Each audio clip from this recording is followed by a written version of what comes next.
রাস্তার পাশে পড়ে আছে অসংখ্য পাখির বাসা। প্রথম দেখায় মনে হতে পারে বিক্রির জন্য রাখা কোনো নান্দনিক শিল্পকর্ম, তবে আসলে এগুলো বাবুই ও অন্যান্য পাখির তিলে তিলে বানানো একমাত্র আশ্রয়স্থল। বাসাগুলো বোনা হয়েছিল পাখি দম্পতির ভালোবাসার উপাখ্যান হিসেবে, যা ছিল ছানাদের নিরাপদ আশ্রয়স্থল। তবে ভাগ্যের কি নির্মম পরিহাস, মানুষের নির্দয় আচরণে সেগুলো পরিণত হয়েছে কবরে। ঝালকাঠির সদর উপজেলার পূর্ব গোয়াটন এলাকায় তালগাছ কেটে ঝাঁকে ঝাঁকে বাবুই পাখি ছানা হত্যার অভিযোগ পাওয়া গেছে। মোবারক আলী ফকিরের মালিকানাধীন জমির তালগাছটিতে দীর্ঘদিন ধরেই ছিল শতাধিক বাবুই পাখির বসবাস। গাছে থাকা বাসাগুলোতে ছিল অসংখ্য ডিম ও ছানা। সম্প্রতি মিজানুর রহমান নামের এক ব্যক্তি গাছটি কিনে নেন। শুক্রবার বিকেলে সেই তালগাছটি কেটে ফেলা হয়, ফলে গাছটিতে থাকা ছানা ও ডিম ধ্বংস হয়ে যায়। নান্দনিক বাসা নির্মাণের কারণে শিল্পের কারিগর হিসেবে পরিচিত এই পাখি হত্যার ঘটনায় মর্মাহত এলাকাবাসী।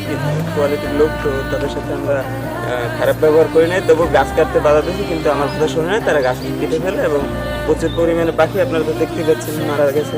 এবং বাচ্চা পাখি, বুড়ো পাখি, আমরা রাত্রে কিছু পাখি ওখান দিয়ে আমরা আনছি বাসা, তখন জীবিত পাইছি, তাদেরকে আমরা ছেড়ে দিয়েছি। পাখিগুলো আসা আগে যাইতো, তারপরে যদি তার যদি একান্তই দরকার আছিল বা বলতো যে গাছ বিক্রি করা লাগবে, গাছ বিক্রি করতো, কিন্তু আবার এই যে কিনছে সেও অন্যায়ভাবে সেই গাছ কিনিয়া তারপরে এই গাছ নামাই নিয়েছে। কত মানুষ এই তালগাছটার নিচে আসে এই বাবুই পাখি দেখার জন্য, বাবুই পাখির শব্দ শোনার জন্য, ওখানে বসার জন্য।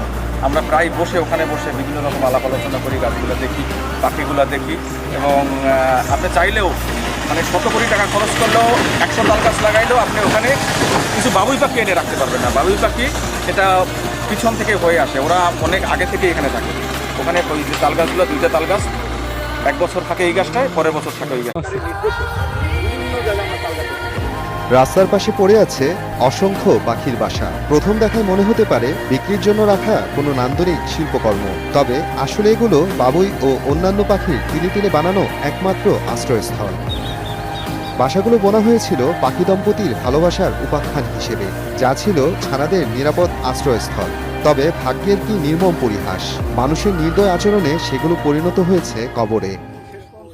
ঝালকাঠির সদর উপজেলার পূর্ব গোয়াটন এলাকায় তালগাছ কেটে ঝাঁকে ঝাঁকে বাবুই পাখি ছানা হত্যার অভিযোগ পাওয়া গেছে।